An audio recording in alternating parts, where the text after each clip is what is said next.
You know that feeling when you're on a really packed train maybe, and you feel just a little bit hemmed in, Uh-huh. or that like slight unease when you notice a room doesn't have any windows. hmm I think most of us get that sometime. Yeah, definitely. But today we're going quite a bit deeper than those fleeting feelings. Right, we're exploring the world of claustrophobia where that sense of being confined can actually trigger, well, really intense fear. Exactly. We've been digging into quite a bit of research to understand what's really going on beneath the surface with this reaction to confined spaces. Hmm. And it's way more than just, not liking small rooms. This deep dive, we're aiming to unpack the science behind it, prevalence, causes, brain stuff, the whole picture. So our mission really is to get past the common ideas and find out what truly drives claustrophobia. What are the key factors? And what actually works to help people manage it. Yeah. Think of it as like a shortcut to really getting this often misunderstood anxiety. Okay, so let's start with the basics. How do our sources actually define claustrophobia? Well, in simple terms, it's a fear of confined spaces. Right. But the key thing is that it's actually classified as an anxiety disorder. Right. And these fears, they can escalate pretty quickly into full-blown panic attacks. Mm-hmm. And the range of triggers is quite striking, isn't it? It really is. I mean, you got the obvious ones, crowded elevators, maybe windowless rooms, hotel rooms where the windows are sealed shut. Yeah, this makes sense. But it goes further, like even bedrooms with locks on the outside, small cars, Mm. sometimes even tight clothing around the neck. Right. Anything that gives that feeling of restriction. Exactly. And then, medical stuff like MRI or CAT scan machines, Oh, yeah. Big ones. public transport buses, planes, trains, tunnels, caves, even underwater caves or cellars. It really shows how many situations can be potential triggers. And a really crucial point from the research is that it's not always the small space itself. Uh-huh. It's often more about the fear of what could happen while you're trapped in there, like losing control or not being able to get out. That makes a lot of sense. And the word itself, claustrophobia, Right. kind of gives it away, right? Latin claustrum for a shut-in place. And Greek phobos, meaning fear. Yeah. Yeah. And the sources also suggest it often starts during childhood or maybe adolescence. So how common is this? The numbers are pretty significant from what we found. They really are. One source mentioned that anywhere from 5 to maybe 10% of people worldwide have severe claustrophobia. Wow, that's quite a range, but even 5% is huge. It is millions of people. And what's also key is that apparently only a small fraction of those actually get treatment. Right. So a lot of people might be struggling with this without getting help. Exactly. It highlights a potentially big gap. So if someone is experiencing this level of fear, what does that actually look like? What are the symptoms? Well, the sources list a really wide range, both physical and psychological responses. Okay. Physically, you might get sweating or maybe chills, a really fast heartbeat, higher blood pressure, dizziness, feeling faint, lightheadedness. Some people even report feeling like physically frozen. Right, like they can't move even though they're panicking inside. Yeah.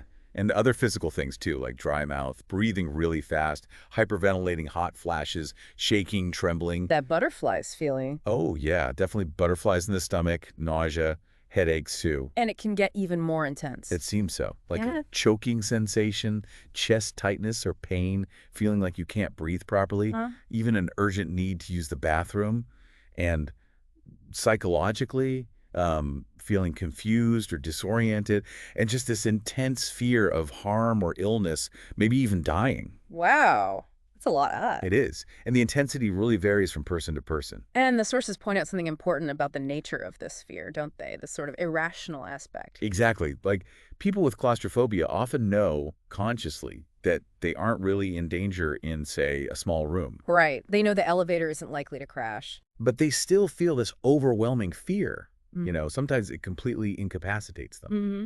And it's also worth mentioning that sometimes claustrophobia is linked with other things like PTSD, post-traumatic stress disorder. Okay, so it doesn't always exist in a vacuum. Apparently not. So let's dig into the potential causes. Yeah. What might be driving these intense reactions?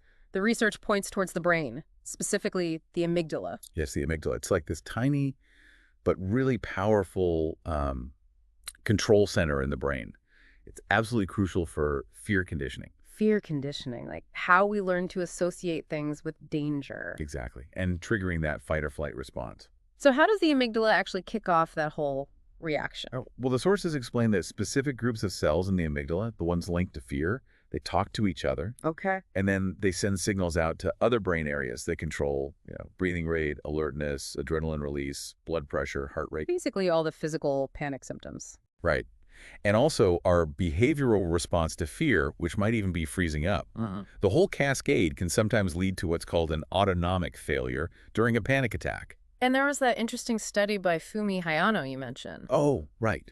Yeah, that study found that people with panic disorders tended to have a slightly smaller right amygdala, specifically in one part called the corticomedial nuclear group.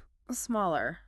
That seems counterintuitive. Well, the theory is that this size difference might cause some kind of interference, making the reactions to negative things, like aversive stimuli, stronger or more abnormal. Ah, okay. So for claustrophobia, it could mean their brain's alarm system is just easier to set off in confined spaces. That seems to be the idea, yeah. Yeah. So our actual brain structure might play a part in who's more susceptible. Fascinating.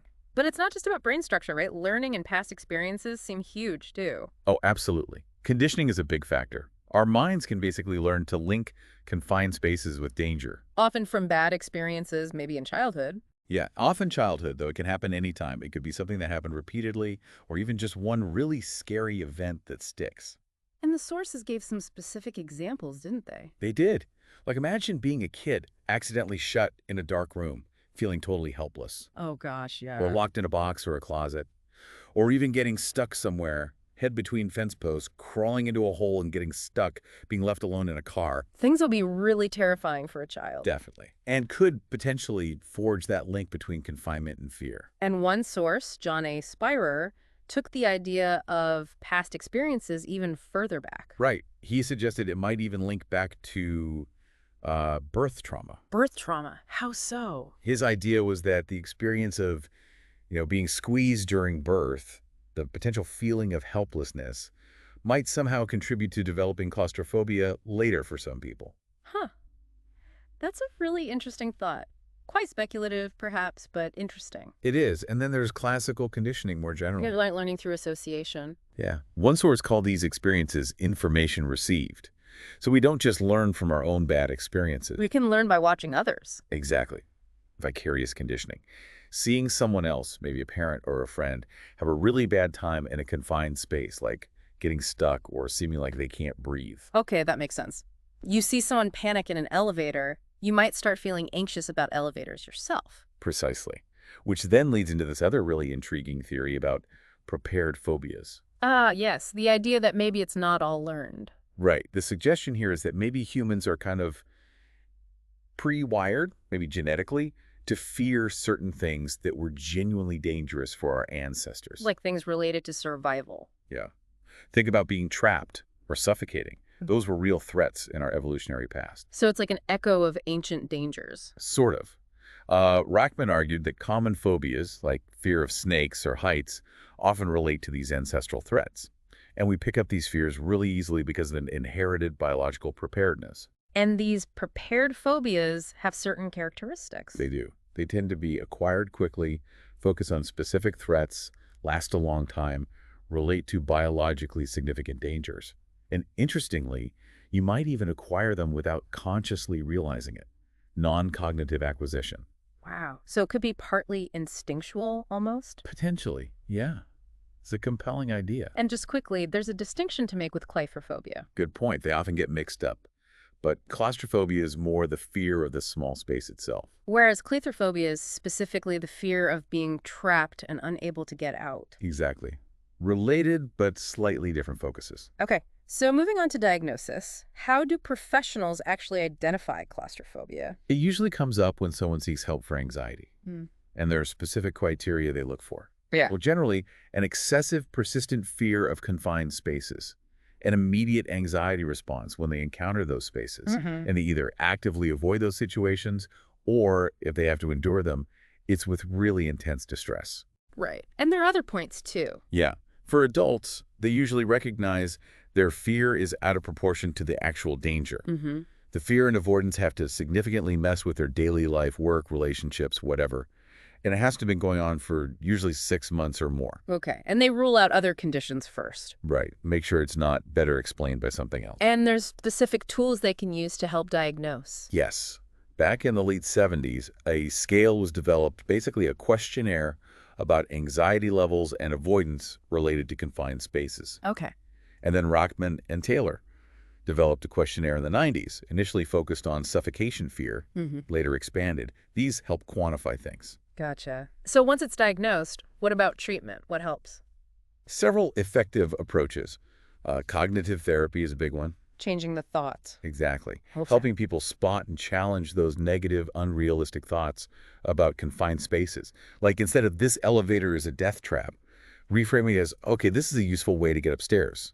And that's been shown to work. Yeah, research shows it can significantly reduce both the fear and the negative thinking patterns. Then there's actually facing the fear, right? Exposure therapy. Right. In vivo exposure. That means gradually, step by step, confronting the feared situations directly. So starting small. Usually, yeah. Yeah. Maybe just looking in an elevator, then standing in one with the door open, working up to riding it, maybe eventually even tackling an MRI, if that's a trigger. And that's effective too. Very effective, according to the sources. Helps people overcome the fear.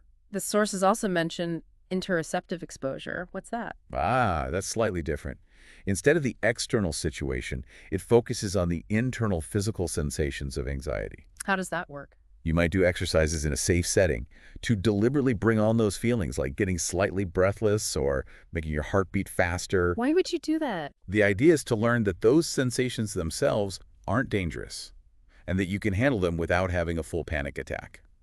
Studies suggest it can be quite effective, sometimes as much as regular exposure. Interesting. Any other treatments mentioned? Yeah, a few others. Psychoeducation, just learning about the condition can help.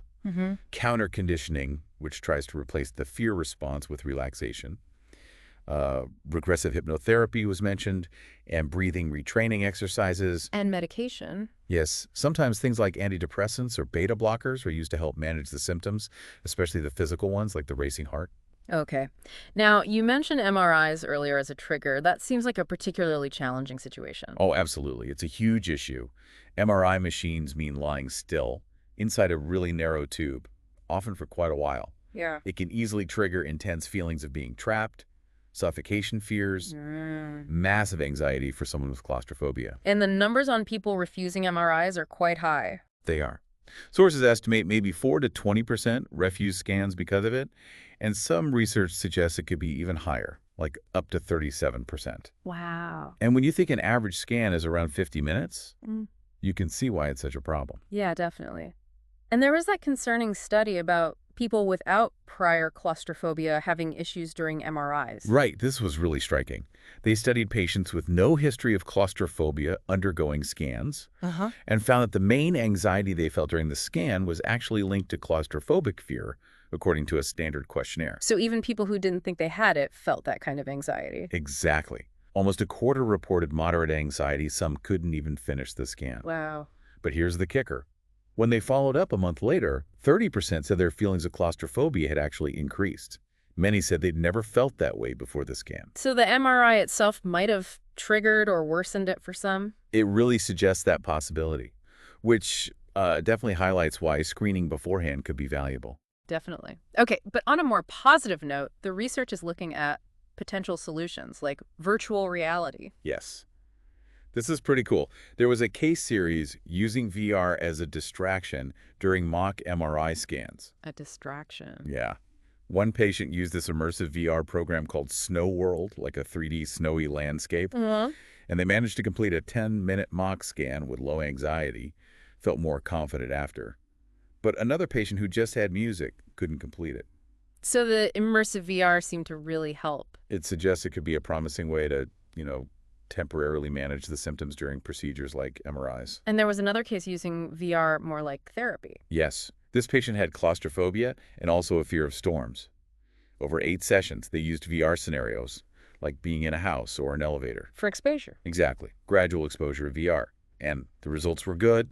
Her fear of enclosed spaces reduced, and that improvement held up even 3 months later. That's really promising technology then. It seems like it could be, yeah. Now, Another interesting point was the idea that claustrophobia might have two separate parts: fear of restriction and fear of suffocation. Right, this is an interesting nuance. One study looked at MRI patients using a questionnaire with separate scales for suffocation fear and confinement fear. And The results did seem to support the idea that these might be distinct components of the fear. okay. Though it's worth noting they couldn't include people who were too claustrophobic to even do the MRI, which might skew things a bit. True. A limitation. But another study with university students this time found most of them actually feared being trapped or restricted more than they feared suffocating. So more evidence for that distinction. Seems like it, yeah. It adds another layer to understanding the fear. And finally, there was that study about how likely people with claustrophobia think bad things are to happen. Ah, yes. They compared people diagnosed with claustrophobia to a control group. They asked them to rate how likely certain events were to happen to them. Claustrophobic events, like getting stuck in an elevator, just generally negative things like losing a wallet, and positive things. And what did they find? Well, perhaps unsurprisingly, the group with claustrophobia rated the claustrophobic events as significantly more likely to happen to them compared to the control group. Okay, that makes sense. They're focused on that fear. Right. But interestingly, there wasn't a big difference between the groups on how likely they thought the other negative events or the positive events were. Hmm. Although the researchers did caution that since the participants already had the diagnosis, they might naturally be more biased towards thinking about claustrophobic situations. Sure, that makes sense. It could influence their perception. Yeah. Okay, so as we wrap up this deep dive, what are the main takeaways? What have we really unpacked about claustrophobia? Well, I think the biggest thing is that it's so much more than just, you know, afraid of small spaces. It's complex. Definitely. We've seen potential roots in brain structure, the huge role of learned experiences, maybe even those evolutionary echoes. Right. And the sheer range of symptoms, physical and psychological, plus the different ways it's diagnosed and treated. And the potential of newer approaches like VR is really hopeful too. Absolutely. It really drives home how significant this condition is, affecting potentially millions of people, many of whom might not even be seeking help. Yeah, understanding all these different facets definitely gives a much richer, more informed view of this anxiety disorder. It really does. And, it makes you think about that interplay between our past, whether personal or evolutionary, and our present-day anxieties. Mm. And the ongoing search for better treatments is encouraging. Maybe for you listening, it's worth reflecting for a moment on your own comfort levels in different spaces. Yeah, what feels more unsettling? The idea of being restricted or the feeling of not being able to breathe easily? It's definitely food for thought, isn't it? Yeah. Something to consider as you go about your day.